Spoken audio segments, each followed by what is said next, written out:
Évangile de Jésus-Christ selon saint Luc. Beaucoup ont entrepris de composer un récit des événements qui se sont accomplis parmi nous, d'après ce que nous ont transmis ceux qui, dès le commencement, furent témoins oculaires et serviteurs de la parole.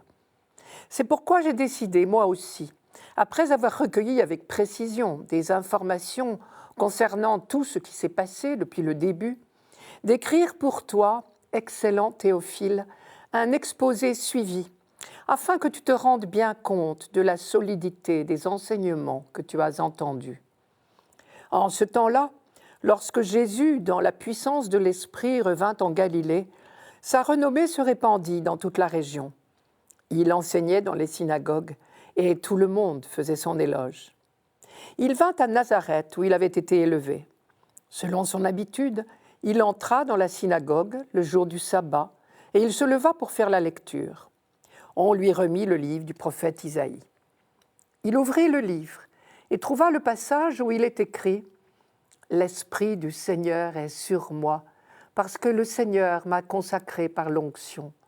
Il m'a envoyé porter la bonne nouvelle aux pauvres, annoncer aux captifs leur libération et aux aveugles qu'ils retrouveront la vue, remettre en liberté les opprimés, annoncer une année favorable accordée par le Seigneur. » Jésus referma le livre, le rendit aux servants et s'assit.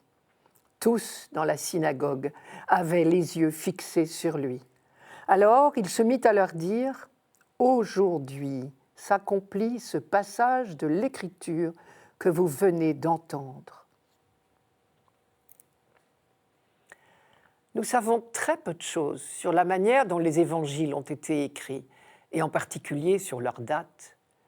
Mais de ce que nous venons de lire, nous pouvons au moins déduire qu'il y a eu certainement une prédication orale avant que les évangiles soient mis par écrit, puisque Luc dit à Théophile qu'il veut lui permettre de vérifier la solidité des enseignements qu'il a entendus. Le récit que nous lisons aujourd'hui se situe après le baptême de Jésus et le récit de ses tentations au désert. Apparemment, tout va pour le mieux pour ce nouveau prédicateur. Je vous rappelle la phrase de Luc. Lorsque Jésus, avec la puissance de l'Esprit, revint en Galilée, sa renommée se répandit dans toute la région.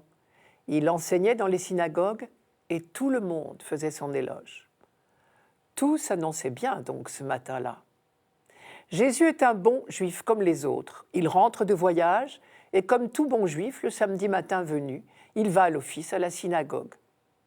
Rien d'étonnant non plus à ce qu'on lui confie une lecture, puisque tout fidèle a le droit de lire les Écritures. La célébration à la synagogue se déroule donc tout à fait normalement, jusqu'au moment où Jésus lit la lecture du jour, qui se trouve être ce texte bien connu du prophète Isaïe.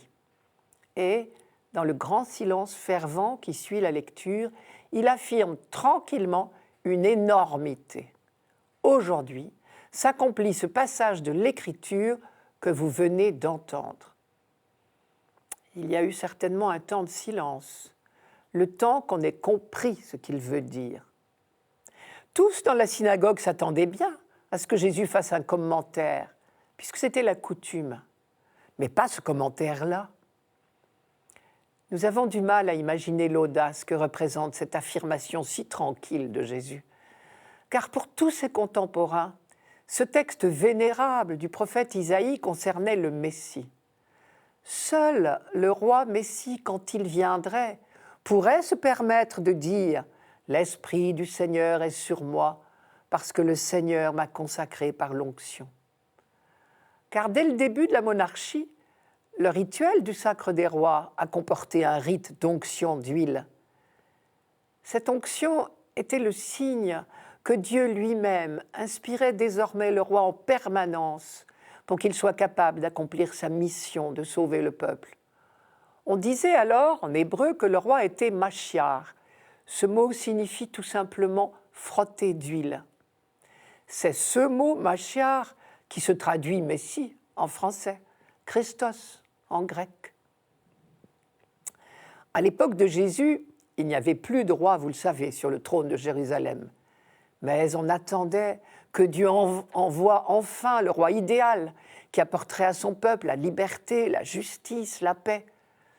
Et en particulier dans le pays des Juifs, alors occupé par les Romains, on attendait celui qui nous délivrerait de l'occupation romaine.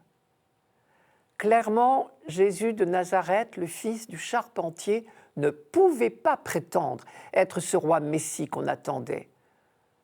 Soyons francs, Jésus n'a pas fini d'étonner ses contemporains. Pour nous, il est clair qu'il est bien le Messie qu'on attendait, mais tellement différent de ce qu'on attendait. Luc, pour aider ses lecteurs, a bien pris soin, dès le début de son livre, de leur dire d'entrée de jeu qu'il s'est informé soigneusement de tout depuis les origines. Et d'autre part, il a souligné en introduction à ce passage que Jésus était accompagné de la puissance de l'Esprit, ce qui était bien la caractéristique du Messie. Mais c'est Luc le chrétien qui affirme. Les habitants de Nazareth, eux, ne savent pas que réellement l'Esprit du Seigneur repose sur Jésus. Dernière remarque sur cet évangile, la citation d'Isaïe que Jésus reprend à son compte sonne comme un véritable discours-programme. L'Esprit du Seigneur est sur moi. Il m'a envoyé porter la bonne nouvelle aux pauvres, annoncer aux captifs leur libération, aux aveugles qu'ils retrouveront la vue, remettre en liberté les opprimés, annoncer une année favorable accordée par le Seigneur. Voilà l'œuvre de l'Esprit à travers ceux qu'il a consacrés. Nous qui cherchons quelquefois des critères de discernement pour nos activités, nous voilà servis, car ce qui est dit du Christ est valable pour tous les confirmés que nous sommes, à notre humble mesure, bien sûr.